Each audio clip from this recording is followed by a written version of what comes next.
नमस्कार दोस्तों, मैं हूं पूजा कुमारी। तो चलिए जानते हैं राजस्थान की 50 फटाफट खबरों को 10 मिनट में। उससे पहले आप इस वीडियो को कहां से देख रहे हैं कमेंट में जरूर बताएं। बांसवाड़ा पहुंचे सीएम भजनलाल ने पेश किया 1 महीने का रिपोर्ट कार्ड का वादों को पूरा करना शुरू कर दिया है। राजस्थान के मुख्यमंत्री भजनलाल शर्मा ने अपने 1 माह का रिपोर्ट कार्ड बांसवाड़ा जिले में आयोजित एक कार्यक्रम में दिया। तलवाड़ा गांव में आयोजित विकसित भारत संकल्प यात्रा के तहत आयोजित शिविर में सभा के दौरान सीएम ने रिपोर्ट कार्ड जारी किया। मुख्यमंत्री भजनलाल शर्मा ने कहा, ठीक है, 1 माह पूर्व राजस्थान की जनता ने भाजपा को समर्थन दिया और शपथ ग्रहण के साथ ही हमने संकल्प पत्र में दिए मोदी की गारंटी और भाजपा के वादों को पूरा करने का काम भी शुरू कर दिया है। टीकाराम जूली होंगे राजस्थान में नेता प्रतिपक्ष, सोशल मीडिया पर ट्रेड कर रहा 10 करोड़ नेता प्रतिपक्ष अलवर जानी माजरा। राजस्थान विधानसभा चुनाव के नतीजे आए 1 महीने से अधिक समय हो गया है। भाजपा ने सरकार का गठन कर दिया है, लेकिन अभी तक कांग्रेस की ओर से नेता प्रतिपक्ष का चयन नहीं हुआ है। 19 जनवरी से राजस्थान विधानसभा का सत्र शुरू होने वाला है। इससे पहले नेता प्रतिपक्ष की घोषणा की जाने की बात चल रही है, लेकिन इस बीच आज सोशल मीडिया पर एक नई चर्चा शुरू हो गई है। दरअसल सोशल मीडिया मंच एक्शन पर इस समय एक ट्रेड चल रहा है। 10 करोड़ नेता प्रतिपक्ष अलवर। इस ट्रेड के साथ हजारों ट्वीट किए जा रहे हैं। इसमें दावा किया जा रहा है कि राजस्थान में नेता प्रतिपक्ष टीकाराम जूली बनाए जाएंगे। मालूम हो कि टीकाराम जूली गहलोत सरकार में मंत्री थे। जूली राजस्थान कांग्रेस के प्रमुख दलीय चेहरा माने जाते हैं। सीएम बनने के बाद पहली बार भजनलाल शर्मा त्रिपुरा सुंदरी मंदिर पहुंचे। 1.25 किलो चांदी का मुकुट गणेश भगवान को चढ़ाया। भजनलाल शर्मा मुख्यमंत्री बनने के बाद पहली बार अपने 2 दिवसीय दौरे पर बांसवाड़ा जिले में रहे। इन 2 दिनों में मुख्यमंत्री भजनलाल शर्मा ने बांसवाड़ा जिले के कार्यकर्ता और पदाधिकारियों से मुलाकात की। वहां से सड़क मार्ग होते हुए शहर के जयपुर मार्ग स्थित सर्किट हाउस पहुंचे, जहां पर उन्होंने शाम और रात को बीजेपी के अधिकारी और कार्यकर्ताओं के साथ संवाद किया। सीएम ने सभी से एक-एक करके मुलाकात की। रात को उन्होंने ध्यान योगी उत्तम स्वामी महाराज का आशीर्वाद लिया। दौरे के दूसरे दिन आज सुबह सीएम हेलीकॉप्टर से बांसवाड़ा शहर में उमराई गांव पहुंचे, जहां पर प्रसिद्ध मां त्रिपुरा सुंदरी मंदिर में सीएम ने पूजा अर्चना की। करीब 1 घंटे तक सुंदरी मंदिर में सीएम ने पूजा अर्चना की और मां से देश व प्रदेश की खुशहाली की कामना की। राजस्थान के सीएम भजनलाल शर्मा ने खनन माफियाओं के खिलाफ सख्त कार्रवाई के निर्देश दिए। राज्य सरकार खनन माफिया पर कार्रवाई को लेकर एक्शन के मूड में आ गई है। प्रदेश में आज से खनन माफिया के खिलाफ विशेष अभियान की शुरुआत की जा रही है। खातेदारी भूमि पर भी अवैध खनन हो पाएगा। अगर ऐसा किया गया तो उस पर भी कार्रवाई होगी और खातेदारी को निरस्त किया जाएगा। जिला अधिकारियों के निर्देश पर कार्रवाई होगी और इसके लिए पर्याप्त पुलिस मुहैया कराने के आदेश दिए गए हैं। रिपोर्ट के मुताबिक खनन माफिया पर अब कार्रवाई नियमित रूप से की जाएगी। यह अभियान लगातार जारी रहेगा और कार्रवाई की समीक्षा कर रिपोर्ट तैयार की जाएगी। कार्रवाई के लिए खनन विभाग, राजस्व विभाग एवं वन विभाग एवं परिवहन विभाग के जिला अधिकारियों की टास्क फोर्स बनाई गई है। इसके द्वारा कार्रवाई की जाएगी।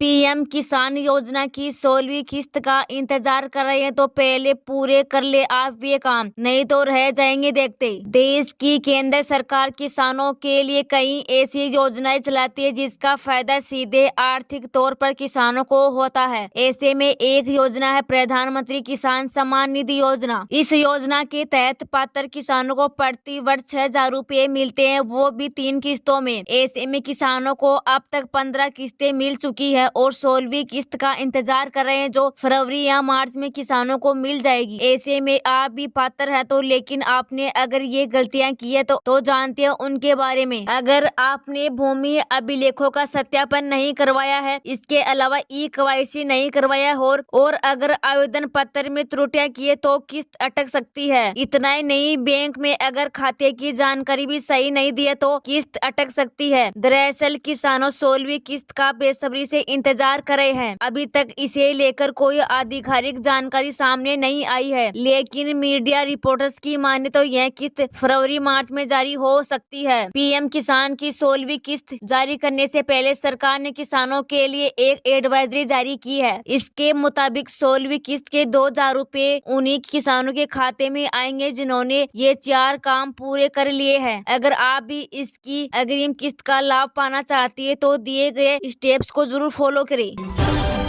राम मंदिर की नई तस्वीरें भव्यता और खूबसूरती को देख हो जाएंगे निहाल। अयोध्या के राम की भव्यता और सुंदरता की कुछ नई तस्वीरें सामने आई है। 22 जनवरी 2024 को रामलला की प्राण प्रतिष्ठा कार्यक्रम की तैयारियां जोरों पर है। नई तस्वीरों में मंदिर के बाहर ही भव्यता दिख रही है। मंदिर के खम्भों से लेकर हर हिस्से की गई खूबसूरत नक्शी का नजारा दिखाई दे रहा है। राम जन्मभूमि तीर्थ क्षेत्र ट्रस्ट ने राम मंदिर परिसर की ये नई तस्वीरें साझा की है। नई तस्वीरों में मंदिर के अंदर का नजारा भी दिख रहा है। मंदिर के अंदर की खूबसूरत और भव्यता इन तस्वीरों के माध्यम से दिखाई गई है। राम मंदिर का गर्भगृह कुछ ऐसे बनाया गया है कि 25 फीट से दूर श्रद्धालु भगवान राम की छवि निहार सकेंगे। दीवारों पर देवी देवताओं की मूर्तियां उकेरी है। 3 मंजिला राम मंदिर पारंपरिक नागर शैली में बनाया गया है।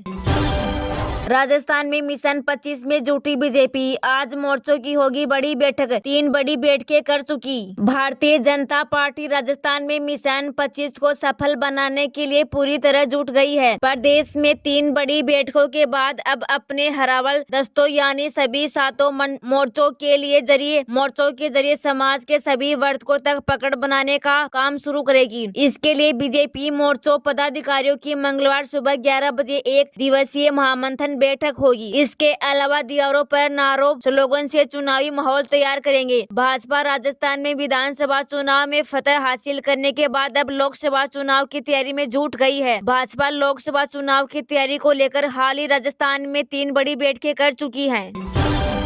2 दिन नहीं सताएगी ठंड, इस जिले में 5 दिन पारा गिरने से छटेगी कपकपी, ऐसा रहेगा हफ्ते भर का मौसम। पिछले 3 दिनों से पूरा राज्य भीषण ठंड की चपेट में है। दिन में कोहरा, पछुआ व कनकनी से जनजीवन बेहाल है। रविवार की रात सर्दी का सितम ज्यादा रहा। सोमवार सुबह कोहरा छाया रहा और तापमान 7 डिग्री सेल्सियस पर आ गया। आज आने से कनकनी अधिक थी। दिल्ली एनसीआर के साथ ही समूचे उत्तर भारत में कड़ाके की ठंड जारी है। दिल्ली में तो न्यूनतम तापमान औसत 4 डिग्री सेल्सियस नीचे पहुंच गया है। दिल्ली में सोमवार को टेम्परेचर 3.3 डिग्री सेल्सियस दर्ज किया गया। यह इस मौसम का सबसे कम तापमान है। मौसम अधिकारियों ने बताया कि शहर के कई इलाकों में घना कोहरा छाया रहा। रविवार को न्यूनतम तापमान 3.5 डिग्री सेल्सियस दर्ज किया गया था। यह सोमवार से पहले तक का मौसम का सबसे कम तापमान था। इससे पहले शनिवार को 3.6 डिग्री सेल्सियस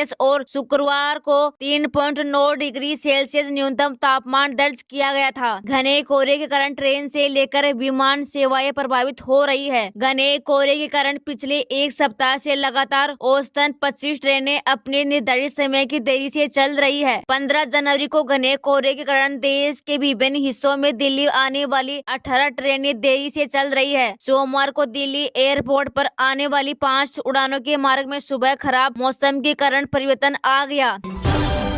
राजस्थान सूचना सहायक भर्ती परीक्षा का एडमिट कार्ड जारी, व्हाट्सएप से भी कर सकते हैं डाउनलोड। राजस्थान कर्मचारी चयन आयोग द्वारा सूचना सहायक भर्ती परीक्षा का आयोजन 21 जनवरी को आयोजित किया जा रहा है। वहीं अब इस परीक्षा के लिए प्रवेश पत्र यानी कि एडमिट कार्ड भी जारी कर दिया गया है। राजस्थान कर्मचारी चयन आयोग द्वारा इसकी सूचना दी गई है, जो आधिकारिक वेबसाइट के जरिए नोटिफिकेशन के द्वारा दी गई है। बता दें यह नोटिफिकेशन 12 जनवरी को ही जारी की गई है। हालांकि एडमिट कार्ड डाउनलोड करने का क्लिक 14 जनवरी की शाम से उपलब्ध कराया गया है। आयोग ने अपने नोटिफिकेशन में बताया है कि बोर्ड द्वारा परीक्षाओं को अलग से एडमिट कार्ड नहीं दिए जाएंगे।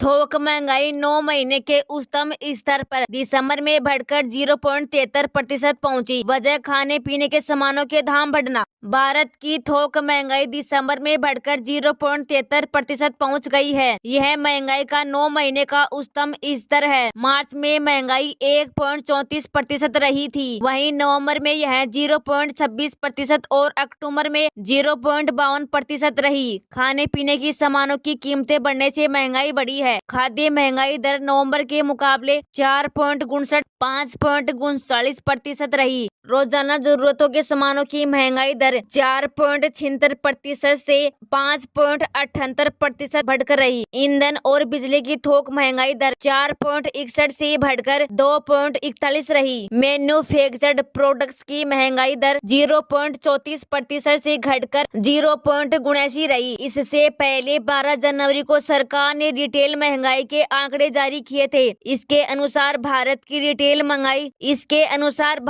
रिटेल महंगाई दिसंबर में बढ़कर 5.69% पर पहुंच गई है। यह महंगाई का 4 महीने का उच्चतम स्तर है।